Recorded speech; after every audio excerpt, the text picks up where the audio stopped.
Baik, Bapak Ibu sekalian, selamat malam. Selamat berjumpa lagi dalam KPKS Hieronymus. Masih dalam suasana tahun baru dan juga Natal kemarin ya, kita belum sempat ketemu nih. Selamat Natal dan tahun baru buat kita semua. Semoga tahun 2025 ini kita memperoleh berkat dan dengan harapan selalu dalam bimbingan Tuhan untuk kegiatan dan kehidupan kita di sepanjang tahun 2025 ini. Bapak Ibu sekalian, setelah libur panjang, malam hari ini kita akan mulai lagi dengan pengajaran dari Pak Seto. Nanti diawali dengan pengenalan nabi-nabi di Perjanjian Lama ya. Mungkin kita jarang mendengarkan. Nah, ini coba kita dengan bantuan Pak Seto, semoga kita bisa memperoleh pengajaran pengetahuan mengenai nabi-nabi ini. Baik Bapak Ibu, kita buka pertemuan malam hari ini dengan doa yang akan dibawakan oleh Pak Helmi. Silakan Pak.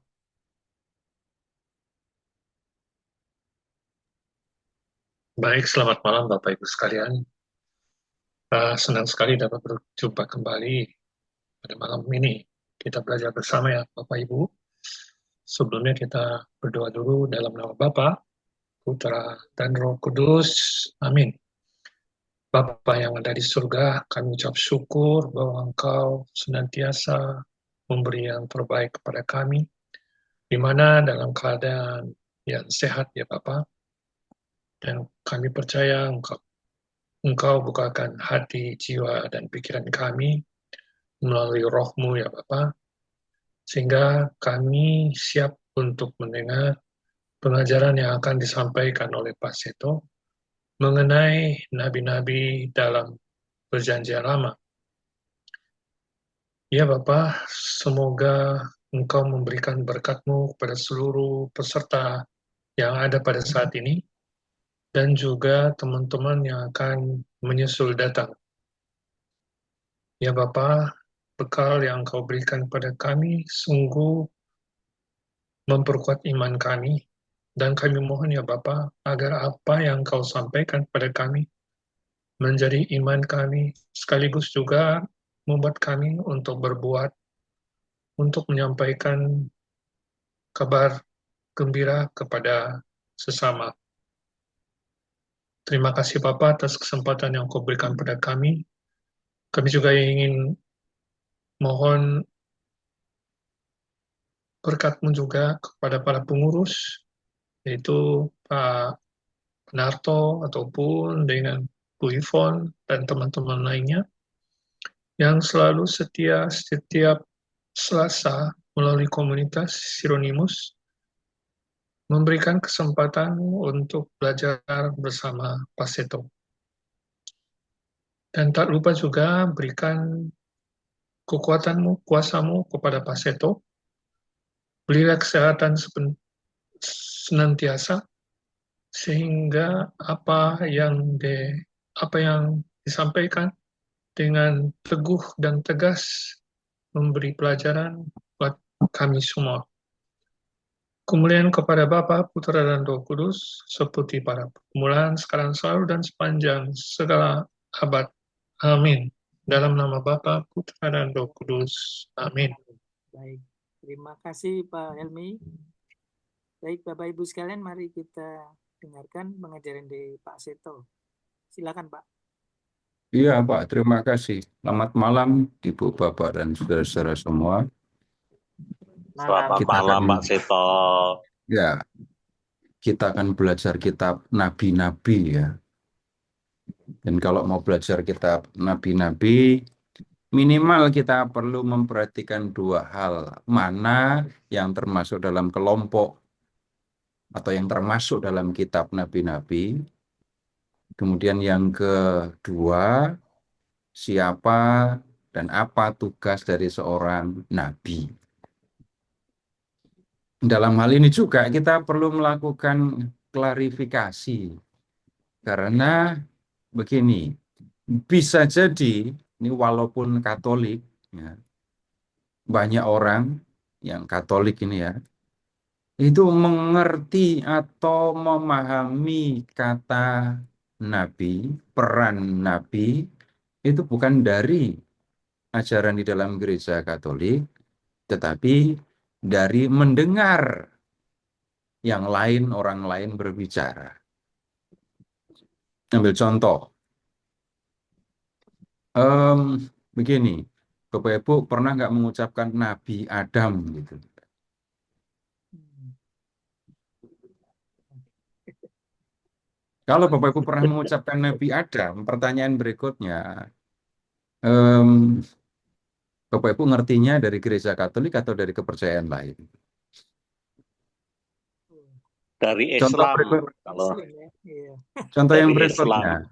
Nabi Nuh Oh ya.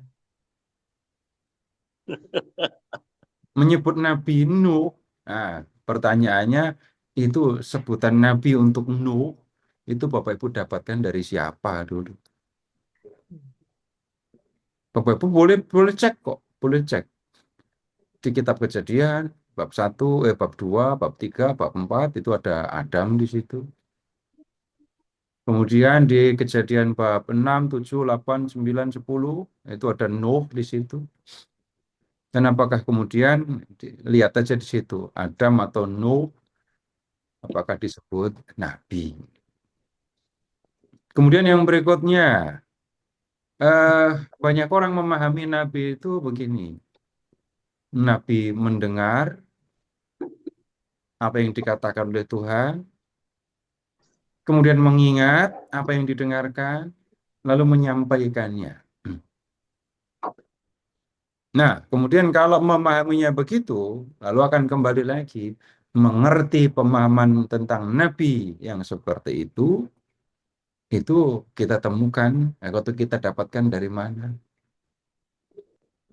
Jadi kalau begitu, nggak perlu jabatan Nabi, nggak perlu apa nyebutnya ya, panggilan khusus untuk Nabi. Lebih bagus digital recorder daripada memori seorang manusia untuk mengingat kata demi kata. Atau kalau di zaman kuno, kalau begitu yang diperlukan adalah orang-orang yang punya kemampuan untuk mengingat baik-baik. Yang memorinya bagus itu cocok jadi nabi gitu. Tetapi sekali lagi, pemahaman yang seperti itu saya khawatir bukan dari gereja Katolik. Nah, kemudian sekarang begini juga. Yang lain itu memahami begini. Tuhan bicara kepada nabi. Nabi bicara kepada kelompok orang tertentu. Lalu begitu seringkali yang diomongkan. Jadi ada nabi, jadi ada Allah, ada nabi, lalu ada umat. Dan setiap nabi punya umat sendiri-sendiri gitu. Nabi Musa itu untuk orang Israel. Nabi Isa itu untuk orang orang mana itu ya. Lalu pemahaman yang seperti itu, Bapak Ibu, tidak selalu bisa diterima. Nah, saya tidak ingin mengajak Bapak Ibu untuk memperhatikan hal-hal yang seperti itu, tapi saya ingin mengajak Bapak Ibu untuk melihat Nabi seperti adanya di dalam Alkitab, khususnya di Perjanjian Lama. Nah, sekarang begini, silahkan Bapak Ibu membuka dulu daftar isi Alkitab. Silakan buka daftar isi Alkitab.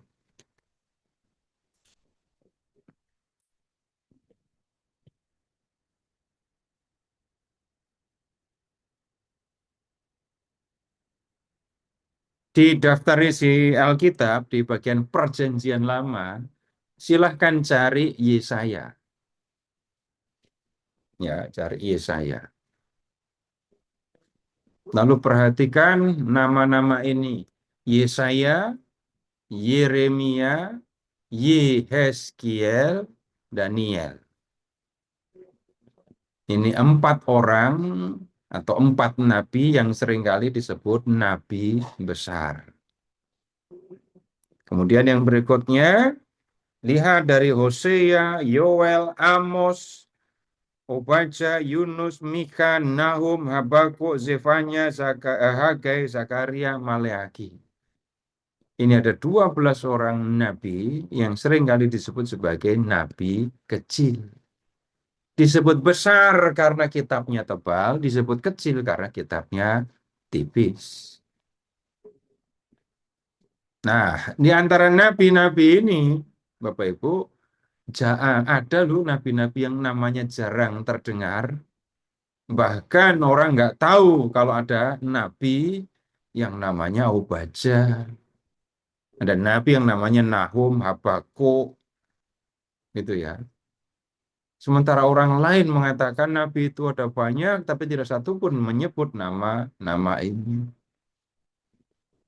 Nah, kita menemukan ada 16 kitab yang berisi nubuat atau pewartaan nabi. Jadi apa yang mereka wartakan, apa yang mereka sampaikan, itu kemudian kita temukan dokumentasinya dalam kitab, dalam tulisan-tulisannya. Nah, kemudian begini, di luar nabi-nabi yang ada kitabnya ini, kita juga menemukan nabi-nabi lain yang ada kisahnya, tapi nggak ada pewartaannya. Atau pewartaannya tidak dibukukan secara khusus. Pernah dengar Nabi Daud? Lalu yang lain lagi dengar Nabi Ayub? Itu pasti bukan Katolik itu yang ngomong begitu. Pasti bukan Katolik. Daud yang kita katakan Raja Daud. Ayub nggak disebut Nabi Ayub. Tapi ambil contoh, Bapak Ibu tahu Nabi Elia. Dia. Kemudian mendengar ada juga Nabi Elisa. Di zaman Daud itu ada Nabi Nathan. Pada masa yang sama ada Nabi yang namanya Gad. Nah, kalau kita membaca kitab Samuel, kita juga tahu Samuel juga disebut Nabi. Di kitab Samuel dan di kitab Raja-Raja, itu ada banyak kisah tentang Nabi. Dan jelas mereka disebut Nabi, mereka berperan sebagai Nabi. Tetapi apa yang mereka sampaikan tidak ditulis dan menjadi satu kitab. Tetapi Samuel dan Raja-Raja mengisahkan kehidupannya. Jadi ada banyak Nabi. Sekarang begini. Jadi kalau kita mendengar kata Nabi di Perjanjian Lama ya, jadi ada Nabi, kalimat gampangnya, yang menulis, maksudnya Nabi yang nubuatnya kita temukan dalam tulisan. 16 orang Nabi tadi. Tapi ada juga Nabi-Nabi yang nggak nulis. Yang diceritakan, tapi diceritakan kehidupannya, tapi apa yang dinubuatkan tidak ditulis. Contohnya itu tadi, Elia, Elisa, Nathan, Gad, gitu ya. Nah, kemudian dalam studi kitab suci, nabi-nabi yang tidak nulis itu tadi, atau yang nubuatnya tidak ditulis itu disebutnya nabi terdahulu. Kemudian nabi yang ada tulisannya dari Yesaya sampai Maleaki tadi disebutnya nabi kemudian. Istilahnya nggak bagus ya. Jadi former prophet sama later prophets. Itu kalau maka terjemahnya jadi nggak bagus ya. Nabi terdahulu dan nabi kemudian. Nah kemudian kalau kita membaca atau melihat daftar kitab nabi-nabi tadi, Ini urutannya bukan siapa yang duluan lalu ditaruh di depan. Enggak. Yang paling tebal itu yang ditaruh di depan. Kitab ini Nabi Yesaya taruh di paling depan karena ini paling tebal. Lalu 12 kitab Nabi itu ditempatkan tidak mengikuti tebal atau tipis, apalagi mengikuti urutan waktu. Oh, Enggak. diurut.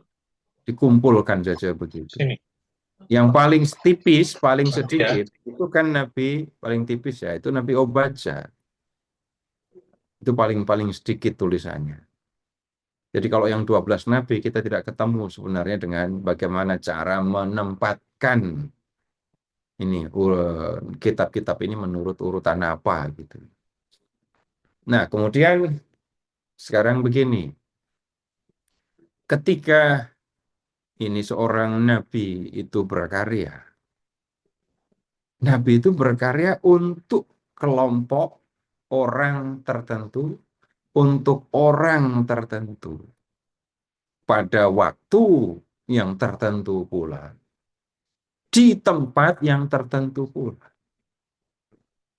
Sehingga begini, kalau kita membaca kitab nabi-nabi, Nabi tidak pernah nulis, tidak pernah bicara untuk orang Jakarta. Amos tidak pernah nulis untuk orang Jakarta. Nah, Amos bicara kepada orang Israel di abad ke-8 sebelum Masehi. Yang seperti ini perlu kita waspadai. Kenapa? Jangan sampai seolah-olah Nabi itu bicara langsung kepada kita, dan seolah-olah firman itu langsung untuk kita.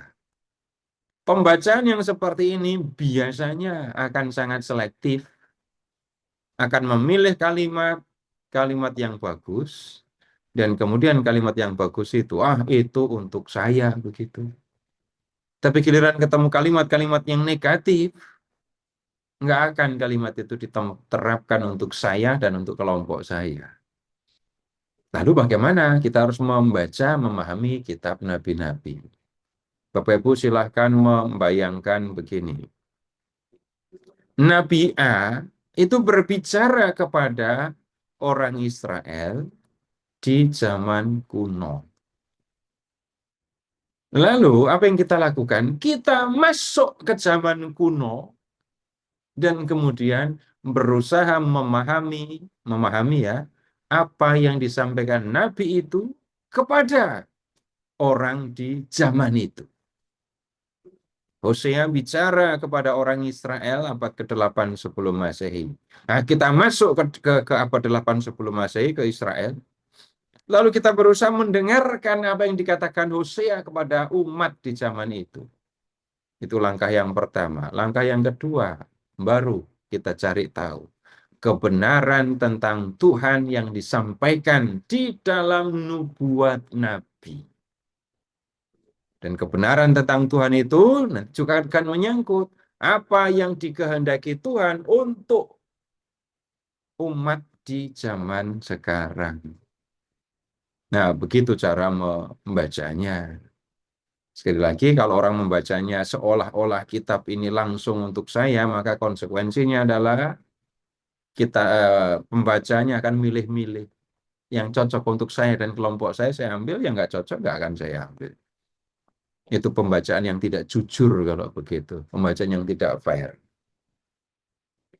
Nah, kemudian Nabi itu kan sekali lagi berkarya di zaman tertentu pada masa tertentu gitu ya. Sekarang begini untuk contoh ya.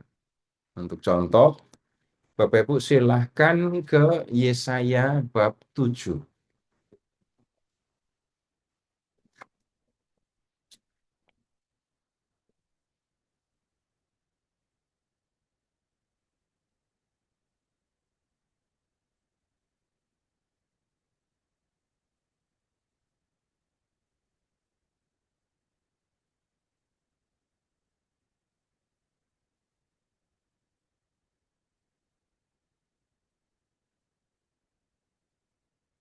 Lihat ayat 1.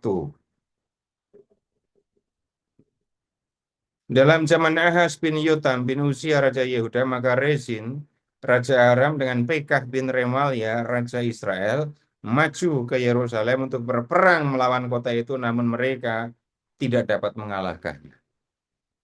Jelaskan Bapak Ibu, ini bukan peristiwa di Jakarta. Tidak ada hubungan dengan Jakarta sama sekali. Tapi ini ada kerajaan Aram, kerajaan Israel, dan kemudian ada kerajaan ini Yehuda yang ibu kotanya Yerusalem. Nah, kemudian sekarang lihat ayat 2. Lalu diberitahukanlah kepada keluarga Daud, Aram telah berkemah di wilayah Efraim. Maka hati Ahaz dan hati rakyatnya gemetar ketakutan, seperti pohon-pohon hutan bergoyang ditiup angin. Berfirmanlah Tuhan kepada Yesaya, baiklah engkau keluar menemui Ahaz. Jadi Yesaya diminta untuk ketemu Ahaz, ayat 4, dan katakan kepadanya, teguhkan hatimu, tinggallah tenang, jangan takut, dan janganlah hatimu kecut karena kedua puntung api yang berasap ini. Lihat, kita menemukan dengan jelas, Nabi bicara kepada Raja Ahaz. Lalu kita ngapain? Kita masuk ke dunia zaman itu, kita ikut mendengarkan dan berusaha memahami apa yang dikatakan oleh Yesaya kepada Ahaz. Kemudian kita pindah, contoh lain lagi. Yeremia bab 7.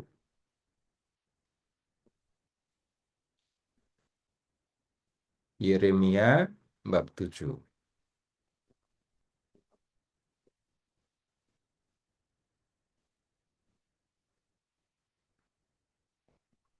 Mulai dari ayat 1. Firman yang datang kepada Yeremia daripada Tuhan bunyinya, berdirilah di pintu gerbang rumah Tuhan, serukanlah di sana firman ini dan katakanlah, dengarlah firman Tuhan hai sekalian orang Yehuda, yang masuk melalui semua pintu gerbang ini untuk sujud menyembah kepada Tuhan. Beginilah firman Tuhan semesta alam Allah Israel. Perbaikilah tingkah lakumu dan perbuatanmu, maka aku akan diam bersama-sama kamu di tempat ini. Yeremia disuruh kemana? Suruh pergi ke bait Allah. Ya. Kemudian enggak masuk bait Allah, tapi berdiri di pintu gerbang. Lewat gerbang inilah orang-orang Yahudi akan masuk ke dalam bait Allah.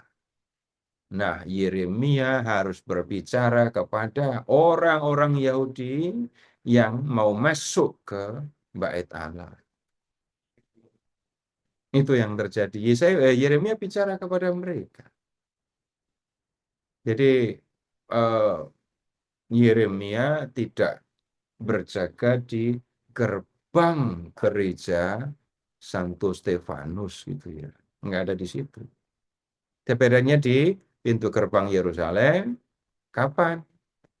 Kalau Yeremia itu berarti ya abad ke-6 sebelum Masehi. Abad ke-6 sebelum Masehi. Atau ya akhir ya, abad ke-7 sebelum Masehi. Lalu kita ngapain? Kita masuk ke dunia zaman itu, kita hadir di gerbang bait Allah dan ikut mendengarkan Yeremia berbicara kepada orang-orang yang masuk ke bait Allah lewat gerbang itu. Dari situ kita tahu Tuhan seperti apa yang dikehendakinya, lalu kita tahu juga apa yang dikehendaki Tuhan untuk kita lakukan sekarang. Nah, begitu cara membacanya. Nah, kemudian sekarang begini. Kalau kita membaca kitab nabi-nabi, kita kan ketemu tulisan-tulisan.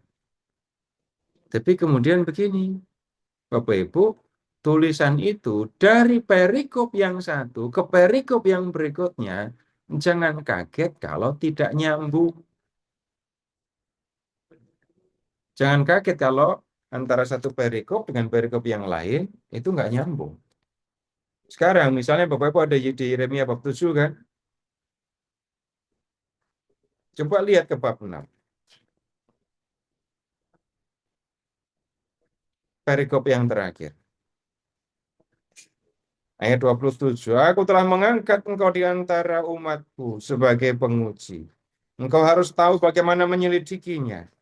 Dan harus menguji tingkah langkah mereka. Semua mereka adalah pendurhaka, belaka, berjalan kian kemari sebagai pemfitnah. Sekaliannya mereka berlaku busuk. Puputan yang menggembus, tetapi yang keluar dari api hanya timah hitam, tembaga dan besi. Sia-sia orang yang melebur terus-menerus, tetapi orang-orang jahat tidak terpisahkan. Sebutkanlah mereka perak yang ditolak, sebab Tuhan telah menolak mereka. Firman Tuhan datang kepada Yeremia, daripada Tuhan bunyinya, dan seterusnya. Antara 6:30 dengan 7:1 nggak nyambung kan? Jangan dipaksa nyambung kalau memang tidak nyambung. Dan Bapak Ibu akan menemukan hal yang seperti itu biasa di kitab nabi-nabi. Maka iya, bantuan dari para penerjemah yang mengelompokkan ini satu perikop, ini perikop berikutnya, itu sangat menolong kita. Karena kalau tidak, satu kitab ini dirangkai terus tanpa alinea, dan kita akan mengalami kesulitan di mana kita harus berhenti membaca. Nah, mengapa ini kitab nabi-nabi itu isinya tidak teratur, tidak berkaitan antara satu perikop dengan perikop yang lain. Memahaminya begini, ini adalah catatan ya tentang nubuat yang pernah disampaikan oleh nabi. Jadi kalau nabi bernubuat, berbicara, itu nabi bicaranya lisan. Nabi bicaranya lisan, enggak membawa catatan, dan pendengar pun tidak akan siap untuk mencatat. Yeremia berbicara kepada orang-orang Yahudi yang mau masuk ke Bait Allah. Ya kan? Lalu mereka yang datang, itu nanti seperti dimarahi, nggak mungkin mereka mencatat. Nah, kemudian begini, orang berbicara juga, Nabi itu ada juga yang berbicara dengan nulis. Langsung ditulis. Nah, Bapak Ibu akan ketemu contohnya itu di Yesaya bab 40 sampai dengan 55. Itu adalah karya dari seorang nabi yang tidak diketahui namanya, berkarya di antara orang-orang buangan di Babel, tapi kemudian tulisannya digabungkan dengan kitab Nabi Yesaya. Itu nabi yang memang nulis. Yeremia agak berbeda karena Yeremia itu berbicara, dan kemudian ada sekretaris yang menuliskan apa yang didiktekannya.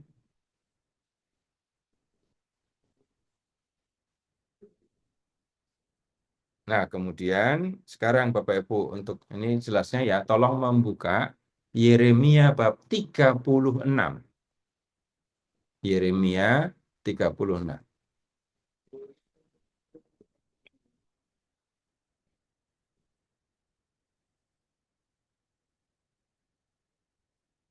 Yeremia 36, Bapak Ibu lihat ayat 4. Jadi Yeremia memanggil Baruch bin Neria, lalu Baruch menuliskan dalam gulungan itu, dan lalu Baruch menuliskan dalam kitab gulungan itu, langsung dari mulut Yeremia segala perkataan yang telah difirmankan Tuhan kepadanya. Ini beda jadinya ya. Yeremia punya sekretaris. Yeremia berbicara, Baruch si sekretaris nulis. Jadi urutannya saya dibalik sekarang. Nabi bernubuat, kemudian orang banyak mendengarkan, Di antara mereka itu ada murid-murid Nabi. Mereka pertama mendengarkannya, lalu mengingat apa yang pernah diucapkan Nabi. Dan kemudian setelah ucapan Nabi itu terbukti benar, dan itu biasanya terjadi setelah nabinya sendiri meninggal, maka murid-murid Nabi tadi menuliskan apa yang disimpannya di dalam memori. Oh iya, waktu itu Nabi Yeremia pernah berbicara begini. Oh, waktu itu Nabi Amos bicara begini. Kita tulis. Gitu. Jadi bukan Nabi persiapan nulis dulu, baru mewartakan. Bukan, nggak begitu. Jadi Nabi akan menyampaikan firman Tuhan. Kemudian di antara yang mendengarkan itu ada murid-murid Nabi. Mereka mengingat apa yang diucapkan Nabi. Dan kemudian sesudah terbukti kebenarannya, maka kemudian mereka menuliskan apa yang diingatnya. Nah, kumpulan ingatan akan nubuat Nabi, itulah yang kita temukan di dalam kitab Nabi-Nabi. Ini mungkin agak mengecewakan karena yang ada di memori banyak orang seringkali Nabi dengar, setelah dengar dia ingat dan kemudian nulis. Nah, itu yang kita tidak temukan sebenarnya. Nah, sekarang kita sekaligus akan belajar tentang ini. Bagaimana Nabi berkarya. Bagaimana Nabi itu mendengarkan firman Tuhan, lalu menyampaikan firman itu kepada umat. Tapi sebelum lanjut, Bapak Ibu, ini kalau ada yang perlu klarifikasi tentang apa yang sudah kita bicarakan, silahkan disampaikan.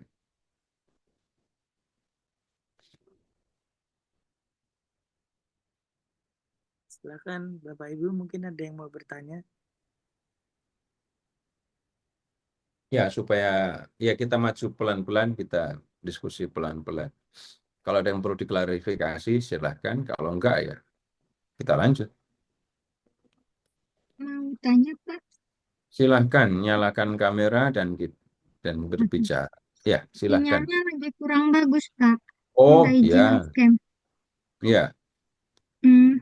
Mau tanya tentang tambahan yang itu di ester itu, kenapa tambahan ester itu nggak dimasukkan aja di ester gitu. Jadi nggak perlu ada tambahan sendiri seperti juga di Daniel.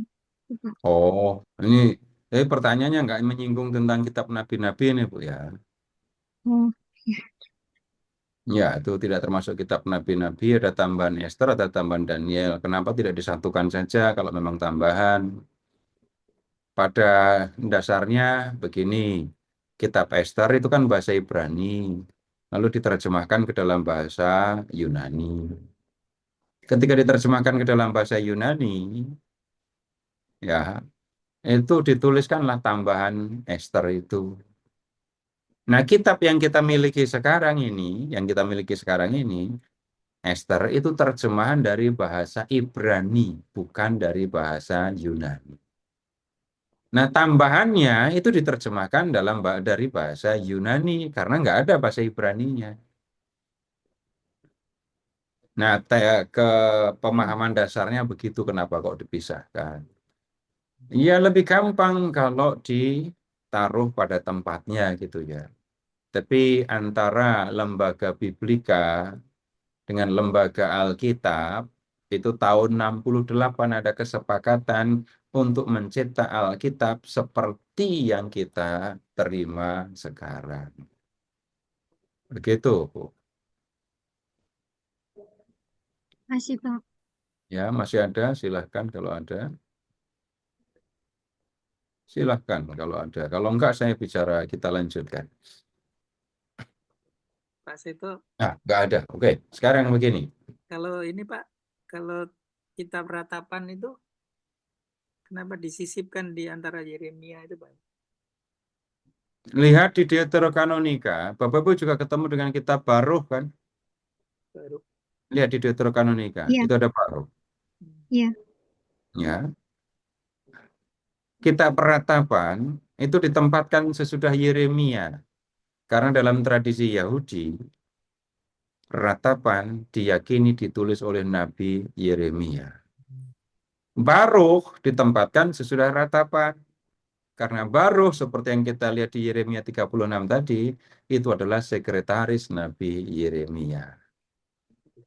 Ya, begitu. Terima kasih, Pak. Baik, sekarang begini.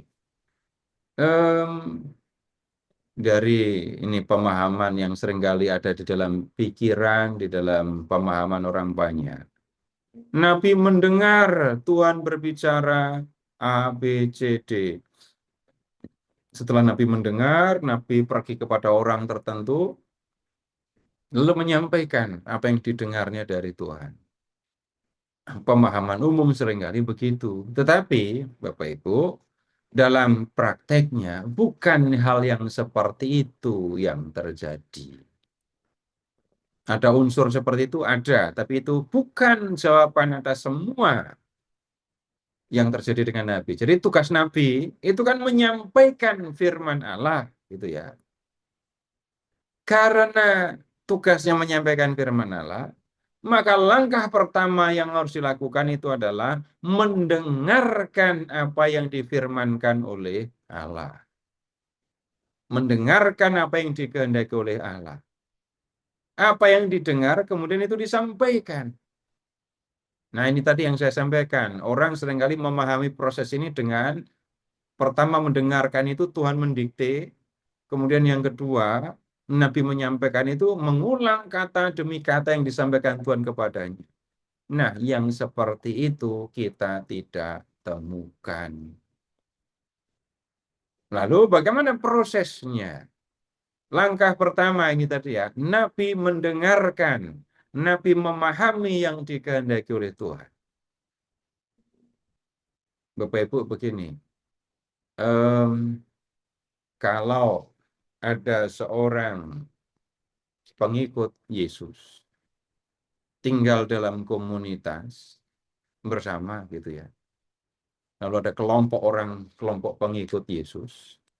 Tapi di dalam kelompok ini satu dengan yang lain saling membenci. Saling membenci.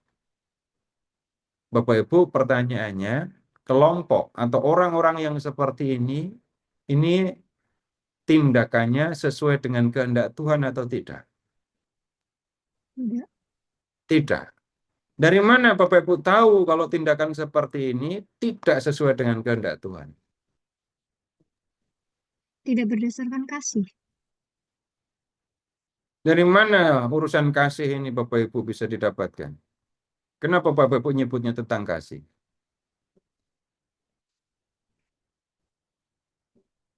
Sederhana saja kan? Ketika Tuhan Yesus mau pergi ke surga, dia pesan kepada murid-muridnya. Pesannya apa? Kasih seperti aku telah mengasihi kamu, demikianlah kamu harus saling mengasihi. Inilah tandanya kalau kamu mengasihi aku, yaitu kamu saling mengasihi. Bapak Ibu hanya mengingat itu, Bapak Ibu langsung tahu kalau dalam satu komunitas, satu dengan yang lain itu berantem, ini sudah bertentangan dengan kehendak Tuhan. Ketika ada kelompok yang berkelahi, tidak saling mengasihi, malah saling membenci, Bapak Ibu tidak perlu datang ke Gua Maria, datang ke kapel untuk tahu yang kayak gini tuh dikehendaki Tuhan apa enggak gitu.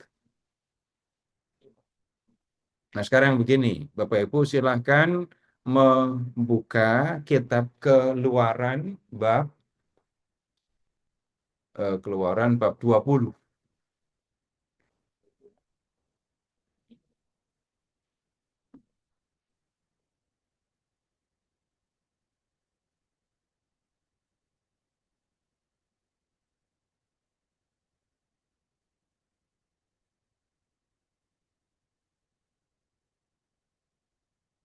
Apa yang dikatakan di situ?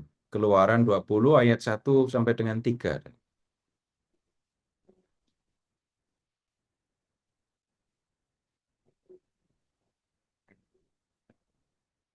Apa yang dikatakan di situ?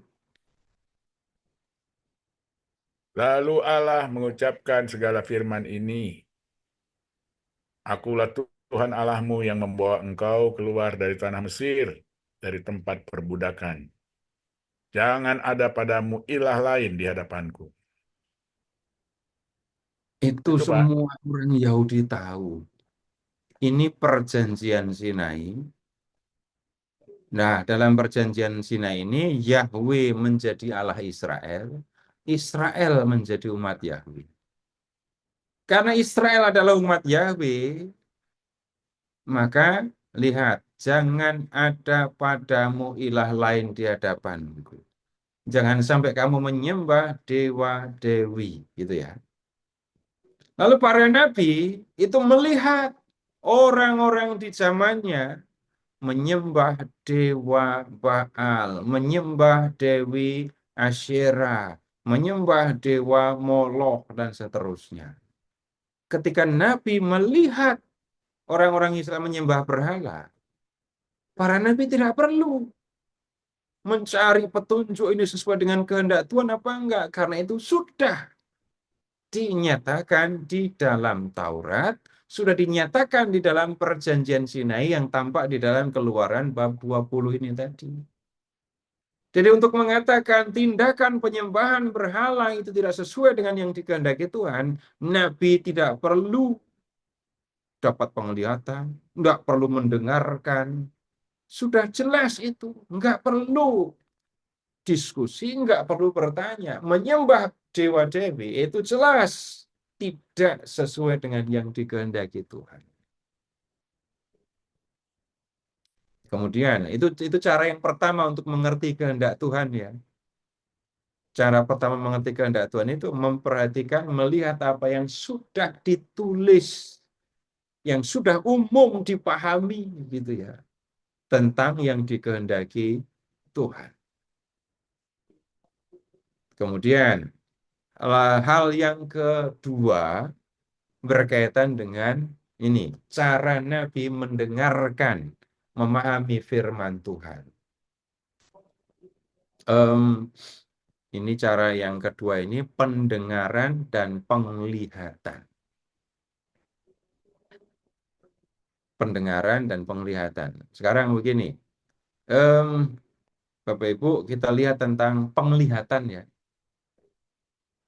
Nabi melihat. Nabi melihat. Tapi apa yang dilihat oleh Nabi, itu tidak dilihat oleh orang lain. Melihat, Nabi sendiri yang melihat, orang lain nggak ikut melihat. Dan melihatnya itu pakai mata apa enggak? Nah, sekarang begini ya, Bapak Ibu silahkan mengingat ketika Bapak Ibu melihat tanpa menggunakan mata. Jadi melihat tapi nggak pakai mata. Kapan Bapak Ibu mengalami itu? Melihat tanpa mata. Dalam mimpi. Jelas kan? Waktu bermimpi, mata kita terpejam, tapi kita melihat. Kemudian, kalau kita bermimpi, Bapak Ibu pernah ngajak enggak? Itu yang tidur di sebelah Bapak Ibu dibangun, dipanggil untuk ikut melihat mimpi yang saya alami. Bangun, bangun. Ayo, ini lihat mimpi yang ada di mimpiku ini. Bagus sekali mimpinya. Rugi kalau kamu nggak ikut melihat. Nggak bisa. Dan kemudian Bapak Ibu pernah punya rencana nggak? Pengen mimpi apa? Mau mimpi apa? Gitu. Ada Pak, pengen Tidak. di kemarin. Tapi biasanya nggak kejadian. Pengen mimpi apa? Malam ini saya mau mimpi inilah gitu ya. Ya dipikir-pikir terus nanti bisa jadi akan mimpi beneran. Tapi pada umumnya kita akan menemukan mimpi itu nggak berencana, nggak bisa direncanakan. Mimpi berseri. Malam ini saya mau mimpi ini. Kalau malam ini saya belum puas mimpi tentang itu, nanti besok saya akan lanjutkan mimpi itu. Nggak bisa. Kemudian Bapak Ibu ingat-ingat mimpi yang pernah Bapak Ibu alami ya. Ada nggak mimpi yang sangat jelas Bapak Ibu lihat? Sangat jelas, tampak yang ada di dalam mimpi itu. Nah, ingat-ingat, ada yang kabur, nggak kelihatan, iya ada. Ada yang mimpi tempat, mimpi melihat tempat, mimpi melihat orang, ya ada. Dan itu bisa jadi sangat jelas. Misalnya begini, saya masih ingat kok mimpi saya em, hampir 25 tahun yang lalu. Saya bermimpi. Dan mimpinya seperti apa, saya masih ingat persis. Saya mimpi, dalam mimpi itu, saya mengajar. Bajunya warna apa, ngajarnya seperti apa, saya masih ingat. Kemudian mimpi tentang suatu tempat, ya ingat persis ada sawah, ada air, gitu ya. Kemudian baru saya tahu, oh India Selatan itu rupanya. Nah, ada mimpi yang seterang itu. Sekarang Bapak Ibu begini, kalau kita mendengar ada nabi yang menerima penglihatan, Bapak Ibu silahkan membayangkan, nabi itu melihat tanpa mata seperti waktu kita bermimpi. Tetapi bedanya kita melihat dalam mimpi waktu kita tidur, nabi menerima penglihatan itu terutama ketika tidak tidur.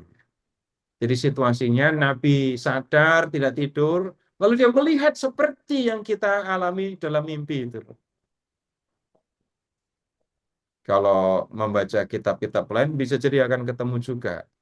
Penglihatan disampaikan dalam mimpi.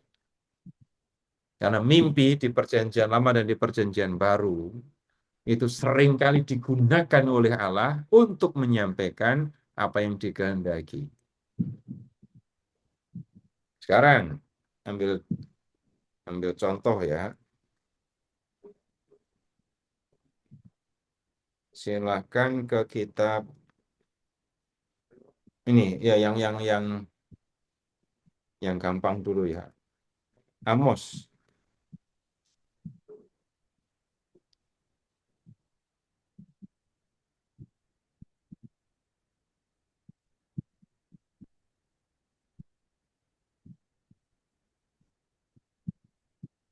Amos bab 7.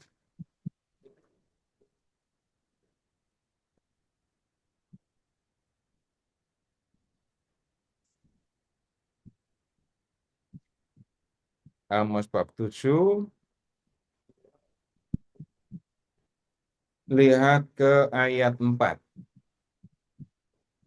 Inilah yang diperlihatkan Tuhan Allah kepadaku. Tampak Tuhan Allah memanggil api untuk melakukan hukuman.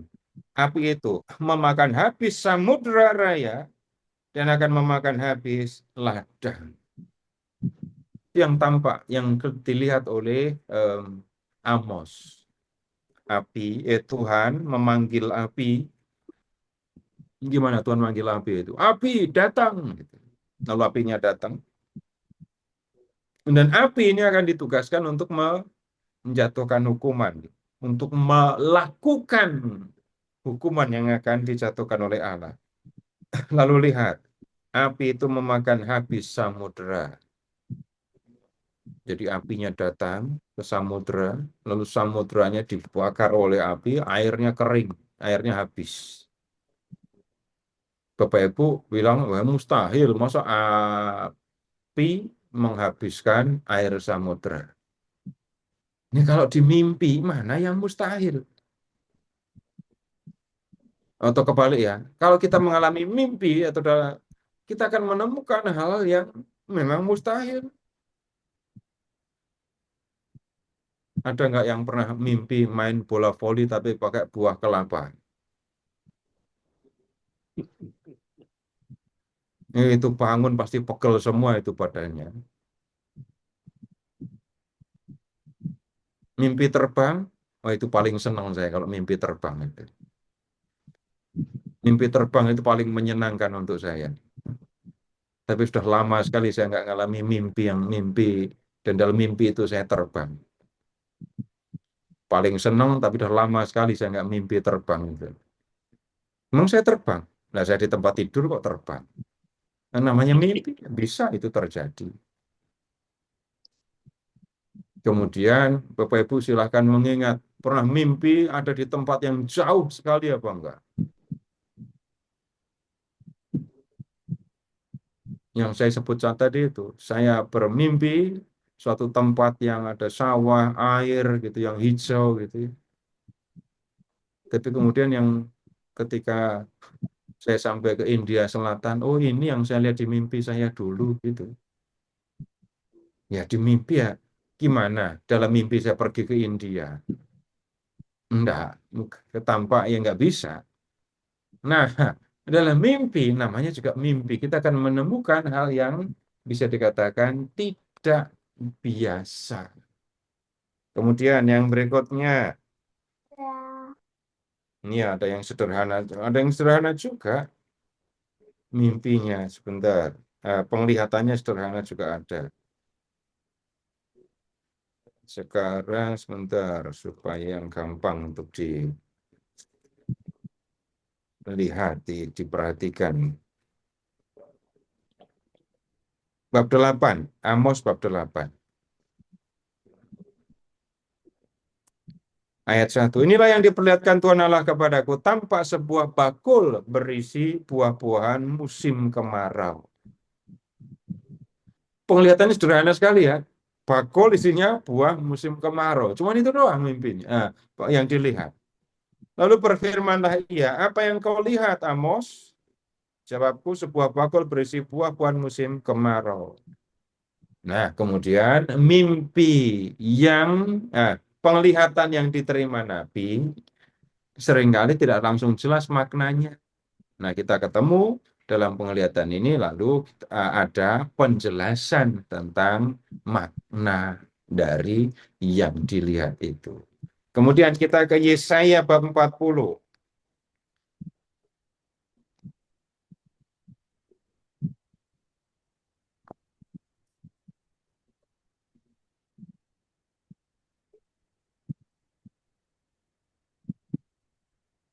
Yesaya 40 ya.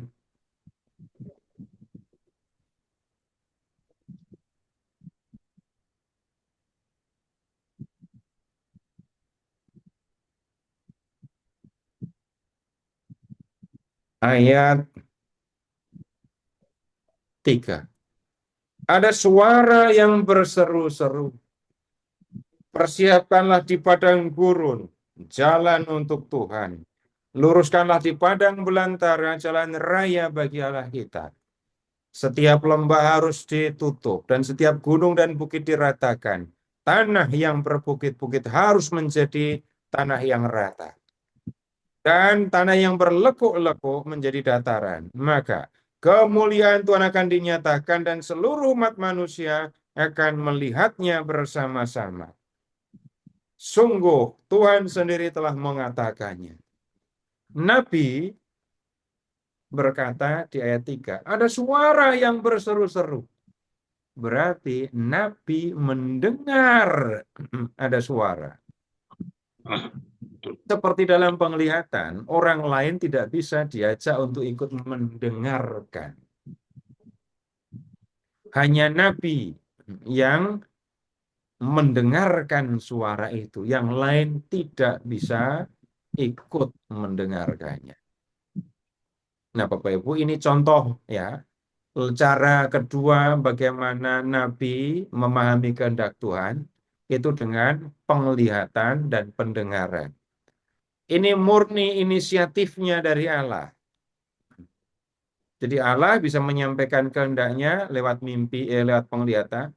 Allah juga bisa menyampaikan kehendaknya lewat pendengaran. Nah, kemudian yang berikutnya, yang ketiga, cara Nabi memahami firman Allah. Itu kalimat sederhananya begini. Nabi membaca tanda-tanda zaman. Maksudnya ketika terjadi peristiwa ini, gitu ya, Nabi mengatakan, oh itu Tuhan mau mengatakan ini. Ketika terjadi peristiwa ini, Nabi mengatakan, ini Tuhan mau menyampaikan sesuatu kepada. Nah, sekarang begini, Bapak Ibu pernah ngalami nggak? Mengerti, mengetahui kehendak Tuhan dalam peristiwa yang Bapak Ibu alami dalam kehidupan. Saya nggak ngomong kebakaran di sana, gempa di sana, enggak. Saya ambil contoh saja. Bapak Ibu mengalami sesuatu, lalu Bapak Ibu memahami yang dikehendaki Tuhan.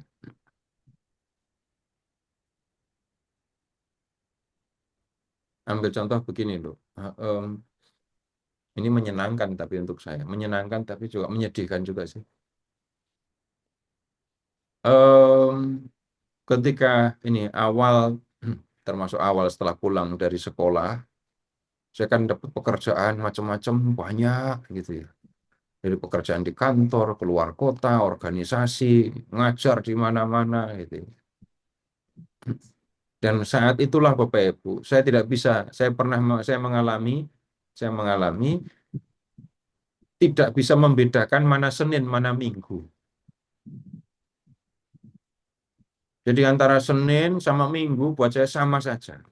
Jadi nggak pernah sejak itu yang alami Senin itu hari yang membuat saya malas, nggak pernah. Nggak ada beda mau Senin sama Minggu waktu itu. Sekarang masih ada sisa-sisanya. Jadi karena pernah mengalami itu. Nah, waktu itu saya sempat mengalami sakit cacar, ya, yang ya namanya udah gede sakit cacar, kan nggak bisa kemana-mana. Ya boleh kemana-mana kalau nggak kasihan sama orang lain kan. Ketika saya sedang sibuk-sibuknya seperti itu, kena cacar. Cacarnya kena di mana? Enggak tahu. Tapi jangan-jangan waktu itu pas di bis kota atau di kereta. Nah kemudian, iya saya di rumah 2 minggu. Kan nggak enak ya orang cacar. Sudah cacar, sakit, malu lagi gitu. Tapi rupanya, setelah bisa menerima kenyataan bahwa saya sakit cacar gitu ya. Oh Tuhan pengen saya istirahat. Ya udah terima. Ini saya kasih contoh yang sederhana, Bapak Ibu bisa jadi ngalami yang lebih rumit.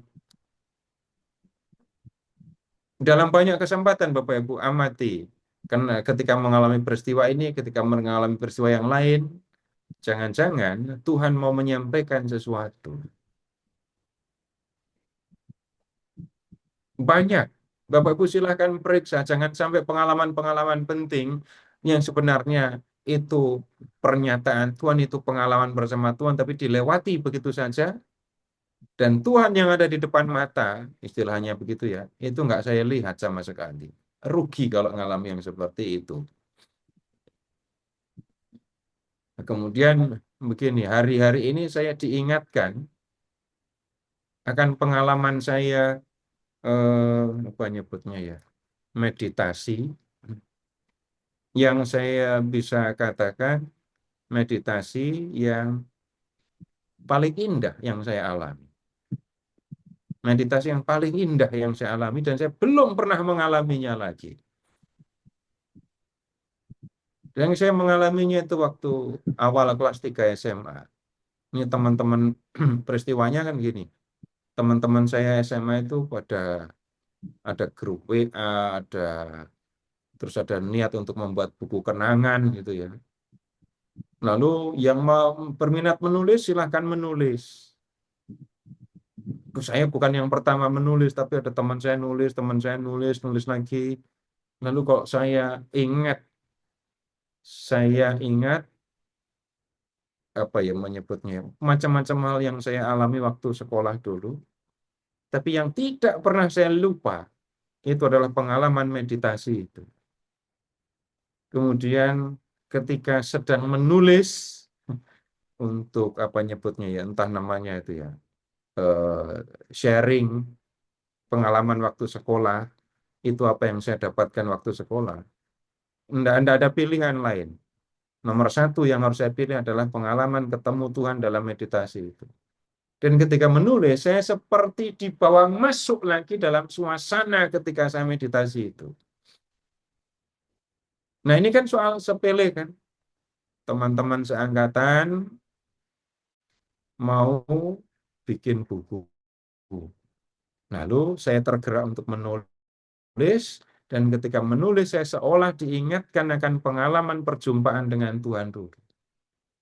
Peristiwa sederhana, teman-teman mau nulis buku, lalu saya seolah diajak untuk mengingat, mengalami lagi, mengingat, terutama mengingat lagi pengalaman perjumpaan dengan Tuhan. Sederhana kan? Bapak Ibu silahkan amati. Yang lain lagi, soal sederhana. Ini sudah sering saya omongkan. Saya lama tinggal di Malang ya. Kemudian saya harian mengumpat itu sudah harian. Biasa aja. Sampai suatu saat ada anak kecil yang mendengar saya mengumpat. Sejak itu, ya dia bertanya apa arti kata itu. Nggak bisa jawab kan saya. Sejak itu saya berhenti mengumpat. Peristiwa sederhana tuh. Tapi kemudian saya mengatakan, oh, nggak, saya itu ngajar Alkitab, kalau mulut saya senang mengumpat, gimana coba? Dan sekarang untuk mengumpat kayaknya mulut jadi agak berat gitu. Karena pengalaman, sekali ketemu anak kecil yang nanya arti umpatan itu membuat saya berhenti mengumpat. Nah, Bapak Ibu ngalami yang seperti itu, silahkan ingat, jangan-jangan Tuhan bicara kepada Bapak Ibu lewat pengalaman-pengalaman kecil itu. Nah, seorang nabi itu tidak berbicara tentang dirinya untuk dirinya, tapi untuk satu bangsa, untuk satu umat. Nah, nabi menyaksikan peristiwa yang dialami oleh bangsanya. Dan kemudian nabi karena relasinya yang dekat dengan Tuhan, nabi tahu Tuhan menghendaki apa. Lewat pengalaman yang dihadapi oleh orang Israel. Kalau masih di Yesaya bab 40, pindahlah ke Yesaya bab 45.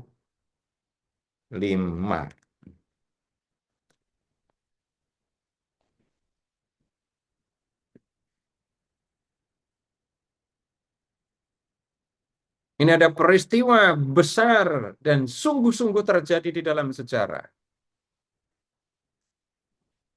Beginilah firman Tuhan. Inilah firmanku kepada orang yang kuurapi, kepada Kores, yang tangan kanannya kupegang, supaya aku menundukkan bangsa-bangsa di depannya, dan melucuti raja-raja, supaya aku membuka pintu-pintu di depannya, dan supaya pintu-pintu gerbang tidak tinggal tertutup.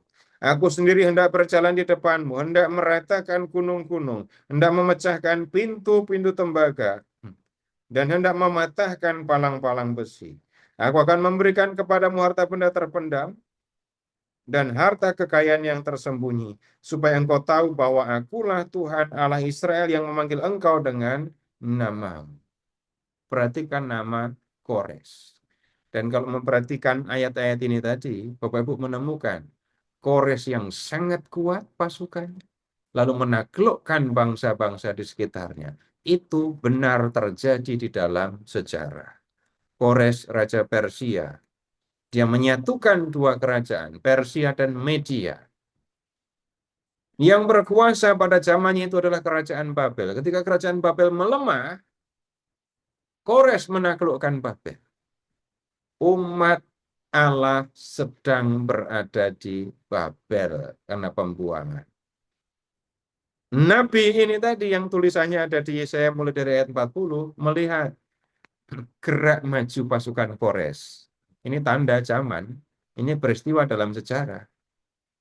Dan kemudian Nabi ini mengatakan, umat Allah, sebentar lagi kamu akan bebas. Tuhan sedang menggerakkan pasukan Kores. Kores akan menaklukkan Babel dan kamu akan bebas. Ini membaca tanda-tanda zaman. Melihat peristiwa yang terjadi dan kemudian memahami yang dikehendaki oleh Allah. Lu kok bisa Nabi itu mengerti tanda-tanda ini, artinya ini, artinya ini? Jawabannya ya karena Nabi dekat dengan Tuhan. Sekarang begini, ibu-ibu yang pernah mengasuh membesarkan bayi, gitu ya. Tolong ingat-ingat. Tangisan bayi itu sama saja atau beda? Beda-beda. Ketika bayi ngompol, nangis. Lapar, nangis. Sedih, nangis. Senang, nangis gitu ya. Tapi tangisannya sama atau beda? Yang bisa jawab hanya ibu. Beda. Beda. Beda ya. Beda. Kok bisa ibu membedakan? Karena kenal. Dikenal. Bukan karena ibu melahirkan kan? Bukan. Tapi karena ibu terus bersama dengan bayi itu kan. Kalau habis melahirkan terus ibunya pergi ketemu lagi setelah umur 10 tahun, ya nggak bisa bedain. Kedekatan antara ibu dengan bayinya membuat ibu bisa mengerti. Kalau bapak-bapak tahu berapa jenis tangisan istri, Pak? Sama atau beda 2, tangisannya? Pak. Beda, Pak. Beda. Tanggal tua Minimal sama tangisan tanggal tua dengan tanggal muda kan beda, Pak ya? beda, Pak. Itu. Tangisan derita, Pak, kalau tanggal tua.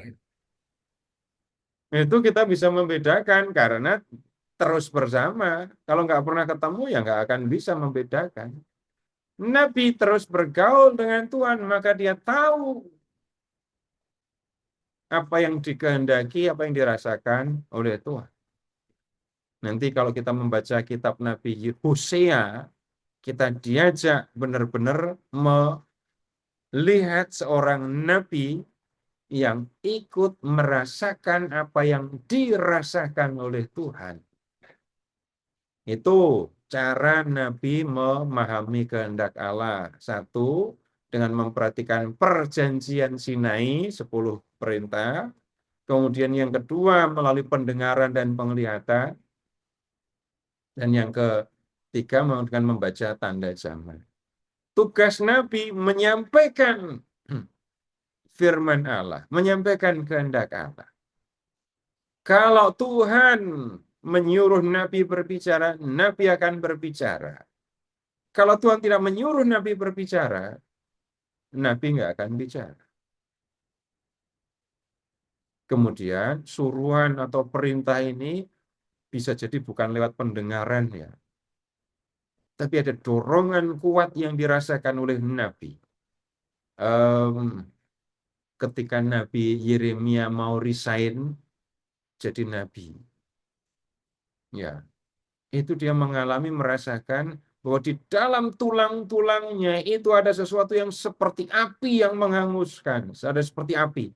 Dia berusaha menahannya, tapi nggak bisa. Dia harus berbicara, dia harus bernubuat. Gitu. Nah, nggak ada Bapak Ibu, Nabi yang membuka kursus nubuat. Setiap Rabu, Selasa malam, Nabi akan bernubuat. Nggak ada begitu. Kalau ada seorang Nabi, itu sewaktu-waktu mendengarkan firman Tuhan, ditanya firman terus, bisa terus ada, malah mengkhawatirkan itu. Malah ini nabinya terima orderan firman. Nanti jadi nabi yang aneh kalau begitu. Cenderungnya ke nabi palsu. Seorang nabi akan berbicara ketika Tuhan menghendaki dia bicara. Dan ketika nabi berbicara, itu dia seringkali ucapannya disebut nubuat. Bapak Ibu, perhatikan nubuat adalah ucapan nabi. Nubuat tidak sama dengan ramalan. Beda ya.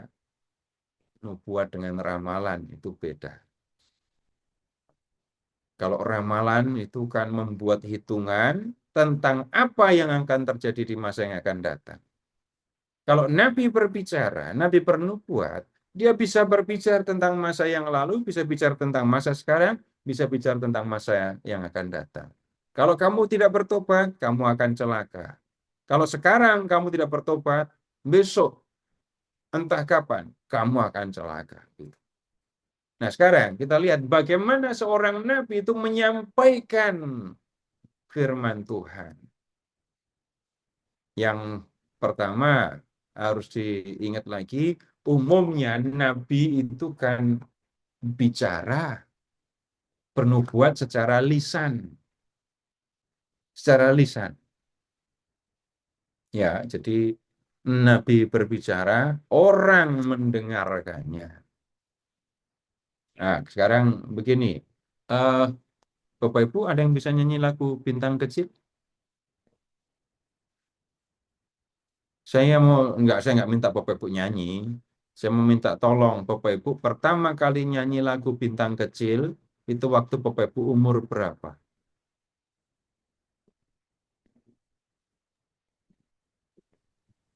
Si kecil lah. Ya iya, kecilnya seberapa kecil, Bu? 5 Balita. tahun. Jangan-jangan TK ya? Iya, 5 tahunan dah. Ya, TK. Saya nggak pernah belajar, saya nggak pernah TK. Saya 5 langsung tahun. kelas 1. Makanya saya susah nyanyi karena nggak pernah TK. Biasanya diajarin nyanyi waktu TK. Saya nggak pernah TK. Dan kemudian lihat Bapak Ibu, orang bisa mengingat, Bapak Ibu bisa mengingat lagu itu sampai sekarang. Waktu itu baca tulisan, baca notasinya atau enggak? Waktu nyanyi Bintang Kecil. Enggak. Ikutin guru. Nggak Ikutin ada. Kalaupun ada, belum bisa baca kan?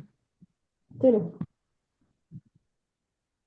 Tapi kok bisa saya mengingat? Nah, rupanya orang dari zaman kuno sudah tahu bagaimana cara mengingat. Lagu itu salah satu cara yang gampang untuk mengingat. Untuk mengingat sesuatu. Nah sekarang, apakah Nabi ada yang nyanyi? Ada yang bikin lagu? Ada. Balik lagi ke Yesaya ya. Tapi Yesaya bab 5. Yesaya bab 5.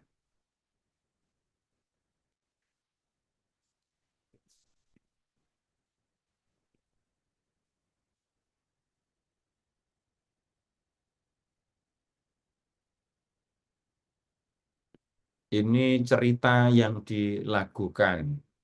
Puisi yang berupa cerita. Sudah ketemu bab 5? Aku hendak menyanyikan nyanyian kekasihku. Nyanyian kekasihku tentang kebun anggurnya. Kekasihku mempunyai kebun anggur di lereng bukit yang subur. Jelas itu nyanyian kan? Jelas itu nyanyian. Dan nyanyian menolong pikiran manusia untuk mengingat.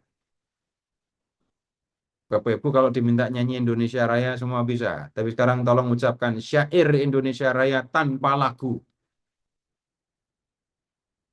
Lebih cepat mana Bapak Ibu nyanyi atau mengucapkan syairnya?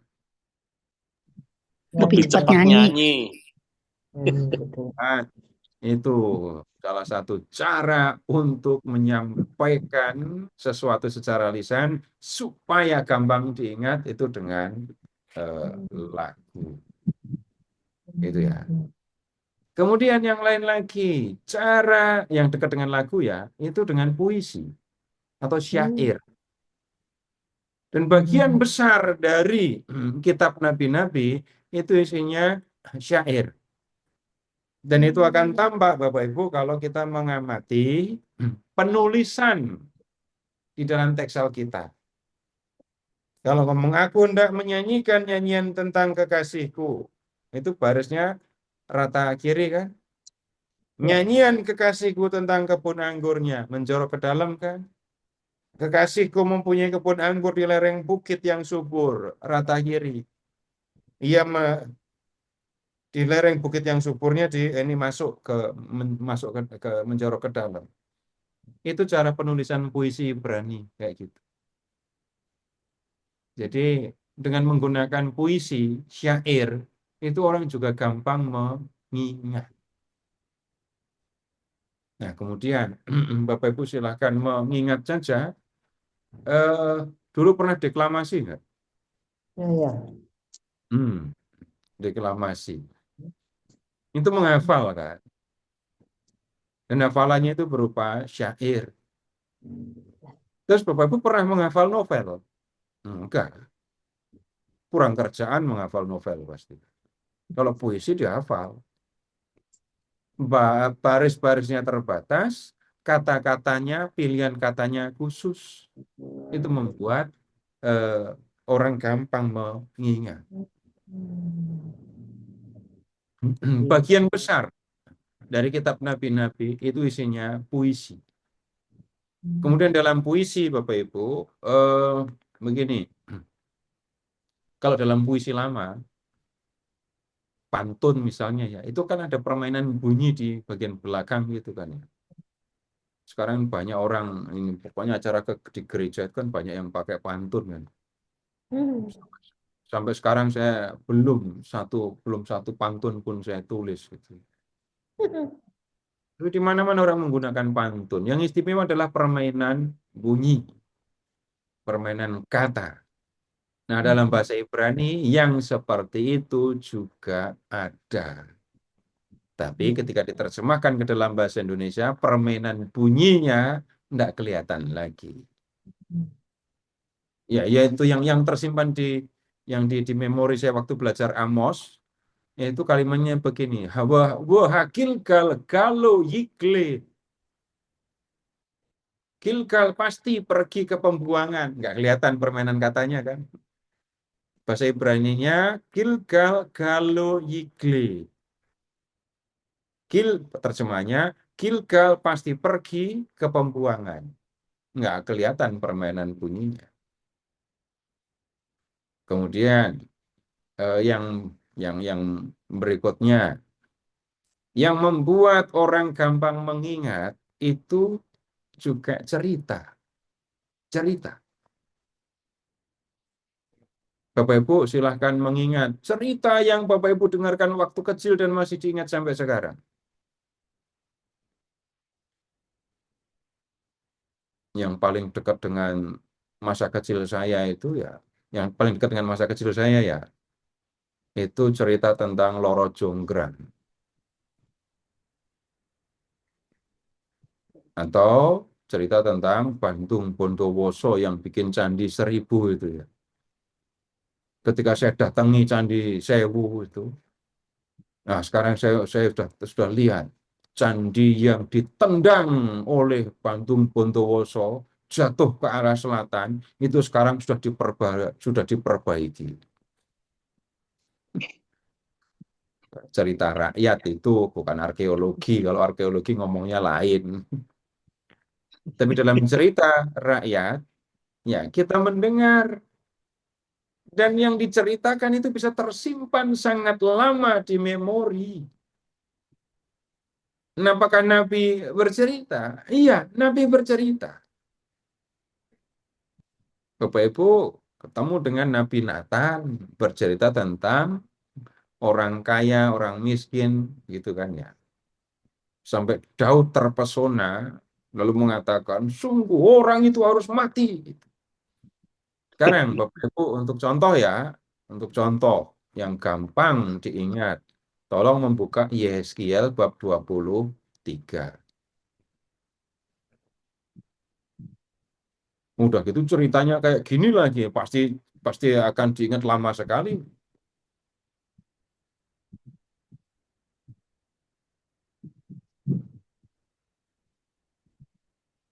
Ada cerita apa di situ? Yeskiel 23.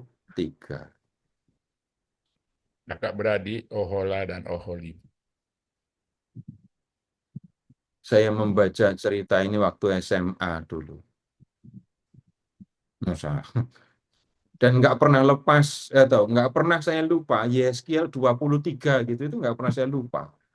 Nama dua kakak beradik dan ceritanya saya ingat sampai sekarang. Nah, cerita itu tersimpan lama di dalam memori. Jadi ketika seorang nabi menyampaikan firman Tuhan, nabi itu menggunakan kemampuan yang ada di dalam dirinya. Nabi merumuskan kata-kata supaya gampang diingat. Dia membuat syair, kemudian menyanyikan syairnya. Nabi membuat cerita, tetapi semuanya itu berisi pesan Tuhan. Jadi Nabi tidak menerima dikte, lalu menyampaikan apa yang didengarnya sebagai dikte itu tadi. Yang dikehendaki Tuhan ini. Kemudian Nabi menyampaikan pesan itu secara lisan, dan Nabi menggunakan cara-cara yang membuat orang gampang mengingat. Kemudian Nabi kan banyak menyampaikan peringatan gitu ya. Kamu nggak bertobat, celaka kan. Itu nabi-nabi yang berkarya di abad ke-8 sebelum Masehi, nabi yang berkarya menjelang atau sebelum pembuangan, bicara begitu. Nabi kan bicara, kalau kamu tidak bertobat, kamu akan celaka. Kemudian, apa yang dikatakan oleh Nabi benar terjadi. Maka kemudian orang mengakui, oh ya, Nabi Yeremia pernah bilang begini, Nabi Amos pernah bilang begini. Ketika ketika kebenaran dari ucapan Nabi itu sudah terbukti, maka yang kemudian terjadi ada orang-orang murid-murid Nabi yang menuliskannya. Jadi tulisan seorang Nabi sebenarnya isinya kumpulan nubuat Nabi. Bisa jadi tidak urut. Kalau Bapak Ibu membaca Nabi Yesaya, panggilan Nabi Yesaya itu baru diceritakan di bab 7. Bab 1 sampai 6 belum bicara penglihatan, kok bab 7, bab 6. Yesaya bab 6 baru bicara tentang penglihatan Nabi. Kan harusnya kalau ngomong struktur yang bagus, yang mulailah dengan kisah panggilannya gitu kan. Tapi enggak seperti itu yang terjadi. Nah, apa yang dituliskan itulah yang kemudian tersimpan dan terus-menerus diwariskan sampai di tangan kita sekarang. Dan ingat Bapak Ibu sekali lagi tentang cara membaca nubuat Nabi. Nabi bicara kepada orang tertentu atau kelompok orang tertentu, di zaman tertentu, di tempat tertentu. Kita yang masuk ke dunia zaman itu, mendengarkan, memahami Nabi bicara apa kepada siapa, lalu kita memikirkan apa yang disampaikan sebenarnya oleh Nabi, ya, kebenaran yang sebenarnya terungkap di dalam nubuat Nabi. Dan kemudian dari situ kita juga akan tahu apa yang dikehendaki oleh Allah untuk kita lakukan sekarang. Begitu membaca, memahami kitab Nabi-Nabi. Apakah ada yang perlu ditanyakan? Silakan kalau ada.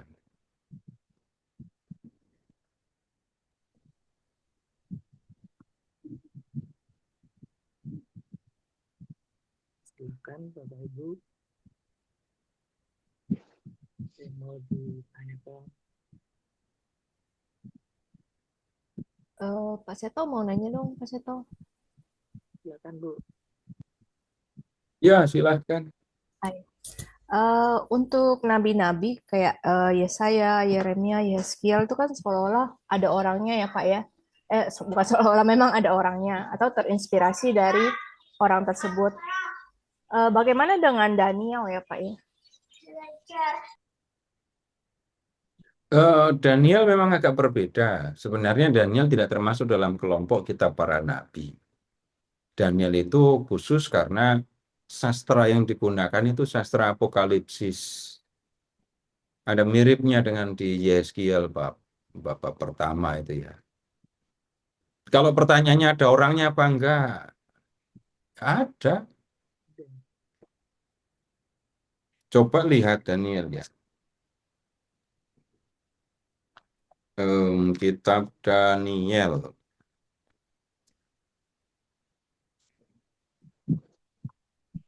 Oh, ke kitab Danielnya sudah jelas ya. Tolong ke kitab Nabi Yehezkiel dah. Yehezkiel 14.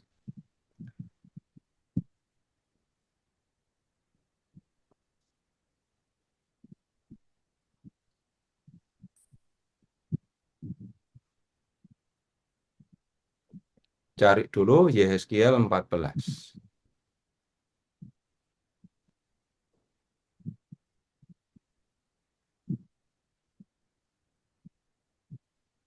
Sudah ketemu? Baik, mulai ayat 12. Kemudian datanglah firman Tuhan kepadaku.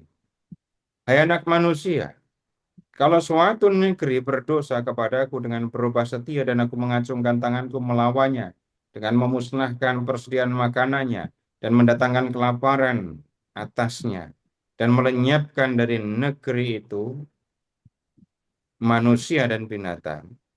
Perhatikan, biarpun di tengah-tengahnya berada ketiga orang ini. Siapa? Nuh, Daniel, dan Ayub. Mereka akan menyelamatkan nyawanya sendiri karena kebenaran mereka. Demikianlah firman Tuhan. Tapi ayat 20.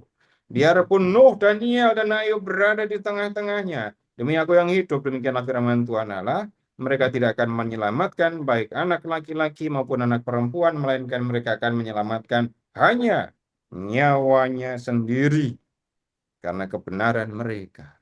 Kalau memperhatikan keseluruhan perikop, maka kita akan bisa lihat Nuh, Daniel, Ayub itu orang yang diyakini dekat dengan Allah, yang kalau berbicara kepada Allah akan didengar.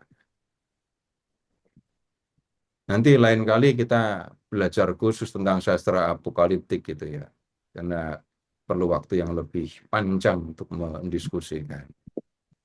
Ini lebih dekat dengan ya penglihatan-penglihatan yang kita diskusikan tadi kalau membaca kitab Daniel. Ya, sementara begitu dulu ya.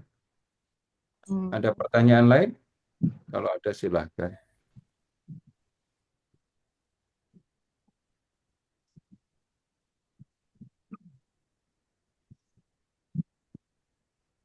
Baik, kalau nggak ada, saya serahkan kembali ke Ya, Pak. tanya Pak Seto.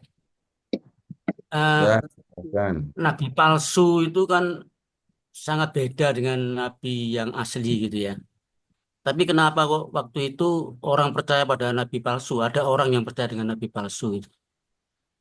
Ya, Bapak tinggal membandingkan apa yang disampaikan di dalam kitab Nabi Yeremia bab 28. Ya. Nabi asli atau palsu itu seringkali baru ketahuan setelah nabinya pada nggak ada. Ketika seorang nabi itu bernubuat, baik nabi palsu maupun nabi asli, itu akan mengatakan, demikianlah firman Tuhan. Firman Tuhan kepadaku. Tuhan berfirman kepadaku. Sama-sama bicaranya begitu. Lalu akan ketemu kalau nabi yang asli itu menyampaikan firman Tuhan apa adanya. Ketika orang Israel berlakukan yang jahat, nggak mungkin nabi asli ngomong yang menyenangkan. Nabi palsu akan mengatakan yang menyenangkan. Dia akan membuat pendengarnya senang. Kalau nabi menyampaikan nubuat, lalu nubuatnya bikin orang nggak senang, dia tidak akan dipanggil lagi. Nabi-nabi istana itu seringkali jatuh ke menjadi nabi palsu. Nabi yang sejati, dia hanya mengatakan apa yang diucapkan Tuhan. Menyenangkan atau tidak, orang yang mendengarkannya enggak peduli. Kebenaran dari seorang nabi itu seringkali baru tampak setelah nabinya enggak ada. Oh iya, Nabi Yeremia dulu pernah bilang begini, tapi orang Israel tidak mau mendengarkannya. Jadi Bapak nanti silahkan membaca kisah antara Yeremia dengan Nabi Hananya itu ya. Bapak Ibu akan bisa menemukan contoh jelas perbedaan nabi asli dan palsu. Begitu, Pak. Oke, terima kasih, Pak. Ya, mari. Ada? Silahkan, Pak Narto. Baik, Pak Seto. Terima kasih banyak, Pak Seto. Malam hari ini kita sudah mendapat pengajaran yang mungkin jarang kita dapatkan ya, mengenai nabi-nabi di Perjanjian Lama. Untuk berikutnya kita akan informasi. Oh iya, Pak. Untuk pertemuan berikut, tolong baca kitab Amos ya. Amos ya, Pak. Baik. Ya, semua dari awal sampai akhir. Ya. Jadi kita akan lanjut dengan kitab Nabi Amos ya. Ikuti terus pengajaran dari Pak Seto. Hari ini kita cukup banyak yang ikut. Mudah-mudahan minggu depan dan seterusnya bisa terus mengikutinya. Baik Bapak Ibu, kita tutup pertemuan malam hari ini dengan doa yang akan dibawakan oleh Pak Roy. Silakan Pak. Pak Roy ada? Baik. Ya, terima kasih Pak Seto, Pak Naryo, teman-teman semua. Mari kita satukan hati kita. Dalam nama Bapa dan Putra dan Roh Kudus. Amin. Bapak yang Maha Kasih, kembali malam ini kami haturkan rasa syukur dan terima kasih. Kami bisa mendengar penjelasan dari pembimbing kami Pak Seto mengenai nabi-nabi Bapak.